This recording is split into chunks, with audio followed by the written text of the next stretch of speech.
Hello बच्चों, good morning.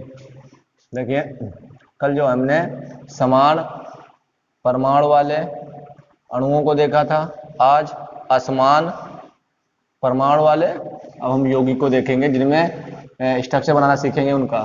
देखिए, ठीक है। तो पहला हम एग्जांपल ले रहे हैं, उसी के आगे जितने भी लिए थे उसी के आगे है एग्जांपल H2O का बनना। ठीक है, समझिए। हाइड्रोजन है एक 1s1, ऑक्सीजन है 1s2, 2s2 और 2p4। ठीक है, क्लियर हो गया। तो यहां पे इसकी मूल अवस्था बना लो। क्या बनेगी? 2s2 और 2p4 की एक और आपके पी में 3। ठीक है, 2 इलेक्ट्रॉन, 1 2 3 4 इलेक्ट्रॉन। ठीक है, अब क्या करना है हमको? 2 खाली हैं, मतलब 2 बॉन्ड बनाएगा। ठीक है, अब आगे Lewis dot symbol. Oxygen 2 pair, 2 pair, 2 unpair. ठीक है ना, हो गया। एक H इधर दिखा दो और एक H इधर दिखा दो। इधर इधर क्यों दिखाया? जिस तरफ अनपेयर इलेक्ट्रॉन, जिस तरफ अयुग्मित इलेक्ट्रॉन लिखना, उसी तरफ इनको दिखाना। ठीक है, हाइड्रोजन के पास मैं क्रॉस बना लेता हूं क्योंकि मेरे पास कलर पेन नहीं है, तो आपके पास कलर पेन है तो उससे दिखा देना। ठीक है, इसके पास क्रॉस दिखा देता हूं। क्लियर हो गया। तो ये लुईस डॉट संरचना हमारी बनके तैयार हो गई। अब लुईस संरचना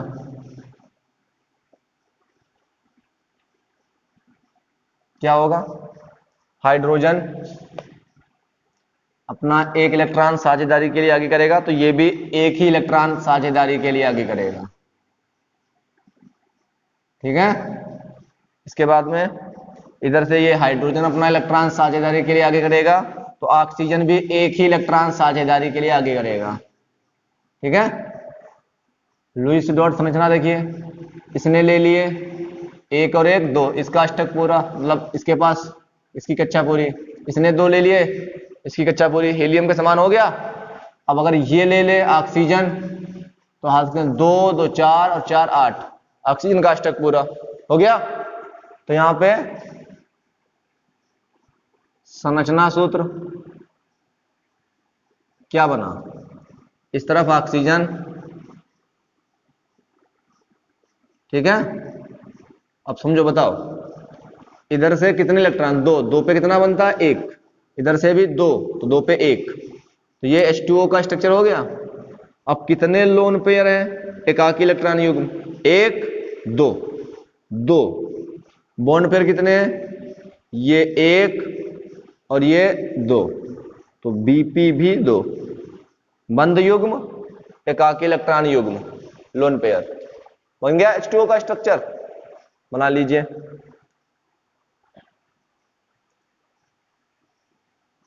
बिठा दे।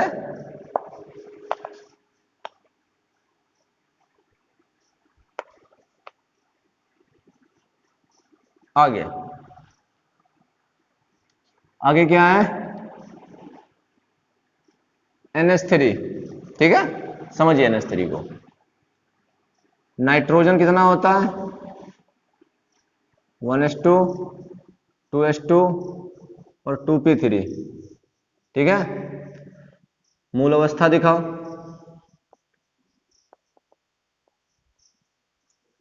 2s2 है और 2p3 है। 1 और 3, यहां 2 है, यहां पे 3 है। 3 अयुग्मित है, मतलब ये 3 बॉन्ड बनाएगा। हाइड्रोजन 1 1s1 हो गया। शुरू हो जाओ। लुईस डॉट सिंबल बनाओ। नाइट्रोजन जो कम हुआ करे ना, सबसे पहले उसी को लिखा करो।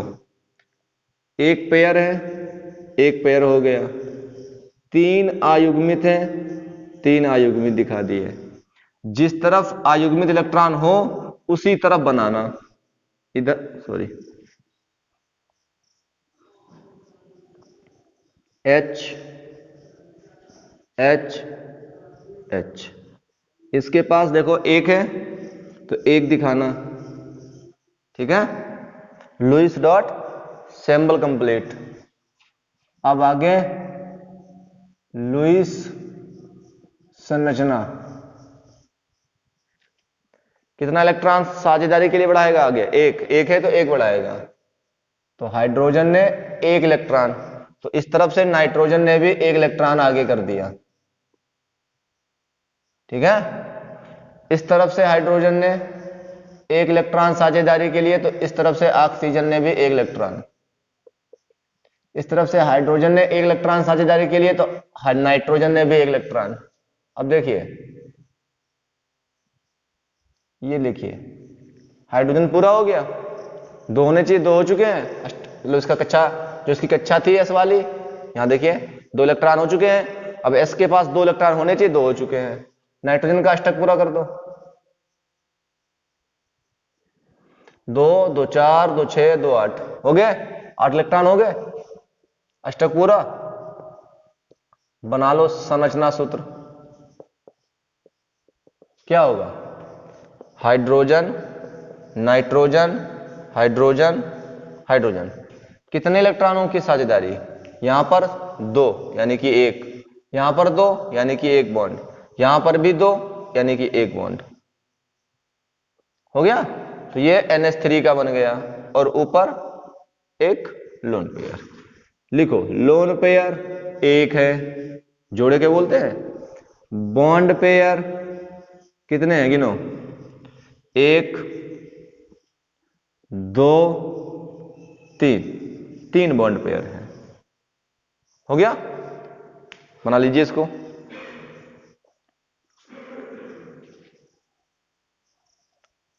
बन गया। आगे देखिए, बना दें।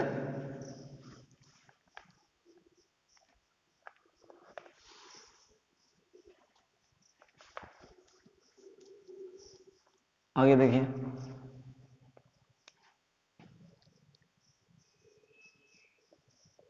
PS3, इसको बोलते हैं फास्फेन। फास्फोरस कितना होता है? 15, 1s2 2s2 2p6 3s2 और 3p3।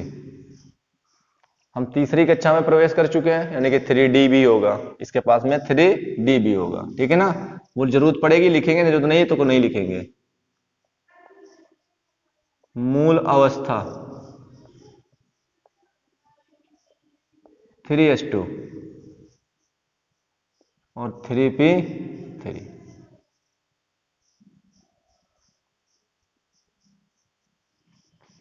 दो हैं और यहां पे 3 है, आपको दिखाई दे रहा होगा। 3 अयुग्मित है, मतलब फास्फोरस 3 बॉन्ड बनाएगा। और डी भी यहां पर है, लेकिन डी हमें जरूरत नहीं है तो नहीं लिखेंगे हम। हाइड्रोजन 1 1s1, इसके पास 1 है, मतलब इसके पास में अगर बनाओगे तो आप देख सकते हो ऐसे होगा। एक अयुग्मित इलेक्ट्रॉन है, यानी कि ये 1 बॉन्ड बनाएगा। लुईस डॉट सिंबल बनाओ। सबसे पहले कम वाला लिख लो, P कम वाला है, 3 अयुग्मित है और 1 युग्मित है, ये देखो, ठीक है। जिस तरफ अयुग्मित इलेक्ट्रॉन हो उस तरफ हाइड्रोजन दिखा दो। कितना है हाइड्रोजन के पास? 1 इलेक्ट्रॉन दिखा दो, ठीक है। लुईस डॉट कंप्लीट, लुईस संरचना बनाओ। क्या है लुईस संरचना? देखो, P है, हाइड्रोजन हाइड्रोजन हाइड्रोजन, तो हाइड्रोजन ने कितने इलेक्ट्रॉन? 1, तो फास्फोरस ने भी 1, हाइड्रोजन ने 1, फास्फोरस ने भी 1, हाइड्रोजन ने 1, तो फास्फोरस ने भी 1। हो गया। पहले हाइड्रोजन का कर दो, ठीक है, पहले हाइड्रोजन का 2 हो गया हाइड्रोजन के पास, देखिए 1 था, एक और मिला दीजिए 2 हो गया, पूरा हुआ कच्चा। अब यहां पे इसको 2 2 4 2 6 2 8 हो गया अष्टक पूरा। संरचना सूत्र क्या लिखोगे, लिखो H इधर है, P है, फिर H, फिर यहां पे, यहां लोन पेयर। कितने था इलेक्ट्रॉनों की साझेदारी, 2 2 पे क्या बनता है 1, यहां पे भी 2 1, यहां पर भी 2, यहां पर भी 1। बचा क्या लिखने के लिए, LP 1, BP bond pair, check करो 1 2 3, 3 है बॉन्ड पेयर। हो गया, बना लीजिए इसको भी, बन गया, हो गया ना। आगे देखिए,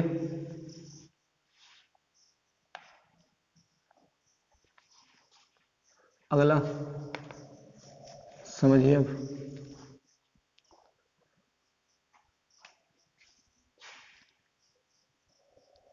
PCl3 phosphorus 15 1s2 2s2 2p6 3s2 और 3p3 10 5 15 हो गया। तो इसकी बना दो मूल अवस्था,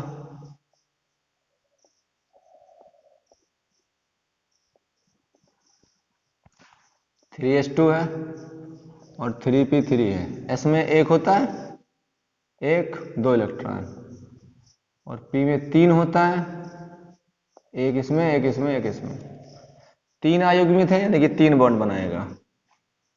क्लोरीन पे आ जाइए, 1s2 2s2 2p6 3s2 और 3p5,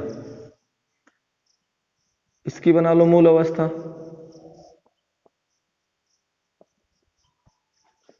क्या होगा, 3s2 है, एक कोष्टक, 3p5 है, p है, तो 3 कक्षक। जरूरत पड़ेगी तो 3D लेके आएंगे क्योंकि तीसरी कक्षा में प्रवेश कर चुके हैं। 2 1 2 3 4 5 हो गया। इसमें एक अयुग्मित है, मतलब ये एक बॉन्ड बनाएगा।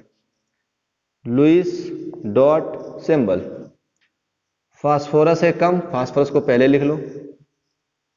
उसके बाद में 3 अयुग्मित हैं, इधर इधर दिखा लो, तो जिस तरफ अयुग्मित है उसी तरफ क्लोरीन दिखाना, ठीक है। इसके पास में 3 पेयर है, एक अनपेयर है, एक अनपेयर है, 3 पेयर है, 3 युग्मित एक अयुग्मित,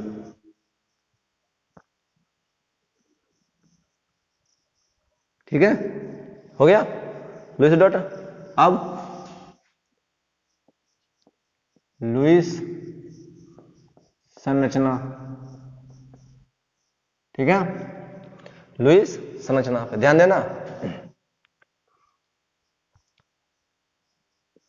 P, ठीक है, किसी एक के चेंज कर लेना, ठीक है। मैं फास्फोरस का चेंज कर देता हूं, ठीक है। फास्फोरस को X मान लेता हूं, X इलेक्ट्रॉन, X के रूप में दिखाना, इसमें डॉट के रूप में, ठीक है। ये लीजिए, हो गया। इसने साझे के लिए एक इलेक्ट्रॉन आगे किया तो फास्फोरस ने भी एक इलेक्ट्रॉन, इस क्लोरीन ने एक तो फास्फोरस ने भी एक, इस क्लोरीन ने एक तो फास्फोरस ने भी एक, ठीक है। ये क्लोरीन ले लेगा, ये क्लोरीन ले लेगा और ये क्लोरीन ले लेगा। क्लोरीन के ऊपर कितने थे आप देख सकते हो, मैं दिखा देता हूं, ऐसे था,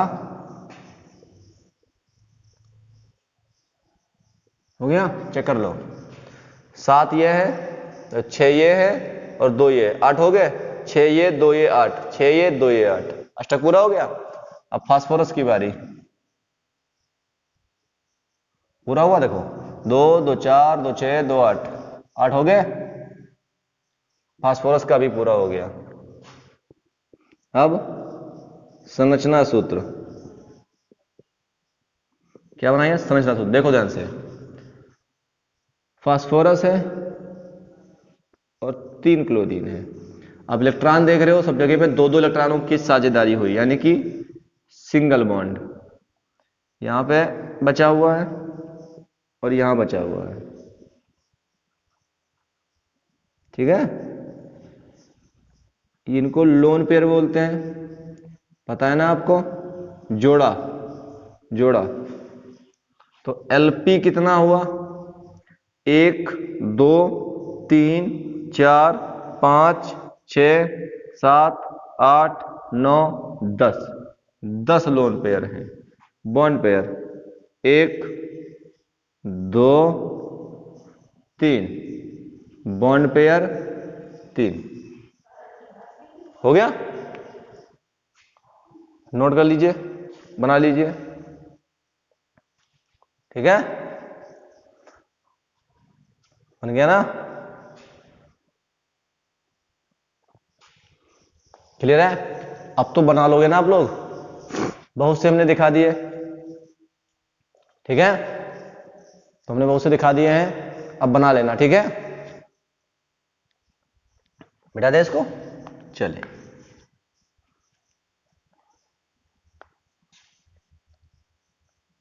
अब देखिए, अब कुछ ध्यान से मेरी बात समझिए। ठीक है, देखिए, जैसे कि मैं एग्जांपल लेता हूं एक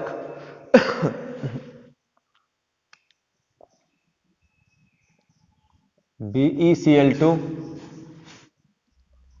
BF3 PCl5। BeCl2 का स्ट्रक्चर इस प्रकार से है, अब BF3 का स्ट्रक्चर इस प्रकार से है, PCl5 का स्ट्रक्चर इस प्रकार से है। ठीक है, अष्टक नियम क्या कहा था कि जो तत्वों के परमाणु हैं वो एक दूसरे के साथ साझेदारी या इलेक्ट्रॉनों का आदान प्रदान या स्थानांतरण क्यों करते हैं, अपना अष्टक पूरा करने के लिए, पूरा करने के लिए। यही तो बात कही थी उन्होंने, अपना अष्टक पूरा करने के लिए। मतलब कि जो सभी चाहते हैं अक्रिय गैस के समान अपना इलेक्ट्रॉनिक विन्यास करना चाहते हैं, लेकिन यहां पर अगर मैं बीई बात करूं, बेरिलियम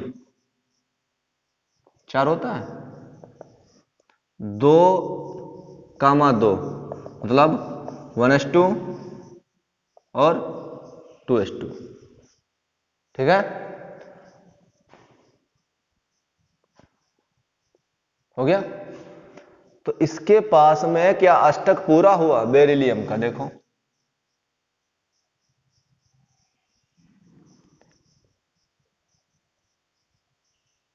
चेक करो और बताओ।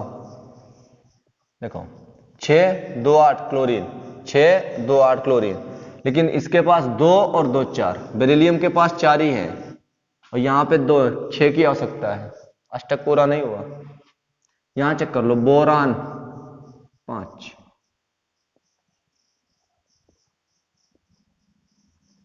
फ्लोरीन कितना होता है ये तो पता है आपको, 9 है, 7 रहते हैं, 6 6 6, बाकी 2 2 2, 6 2 8 6 2 8 6 2। फ्लोरीन का अष्टक पूरा, लेकिन बोरान का 1 2 3 4 5 6 इलेक्ट्रॉन, और फिर भी बॉन्डिंग बना रहे, फिर भी बॉन्डिंग बना रहा है, अष्टक पूरा नहीं है और फिर भी बॉन्डिंग बना रहा है। यहां देखिए 1 2 3 4 5 6 7 8 9 10, यहां तो 8 से भी ज्यादा हो गए इलेक्ट्रॉन, अष्टक नियम में कि अष्टक पूरा करने के लिए, और यहां पे 10 इलेक्ट्रॉन हो रहे हैं, यहां तो अष्टक ही नहीं पूरा हो रहा था और यहां पे इलेक्ट्रॉन 8 से ऊपर हो गया। ये अष्टक नियम के अपवाद है, इनको हम क्या बोलते हैं? अष्टक नियम के अपवाद।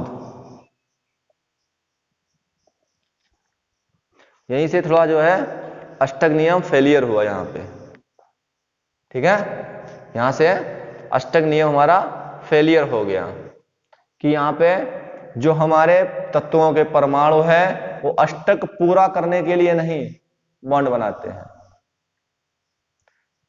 यहां से क्या बात निकल के आई वो समझिए। अष्टक नियम में कहा गया था कि तत्वों के परमाणु अष्टक पूरा करने के लिए बॉन्ड बनाते हैं।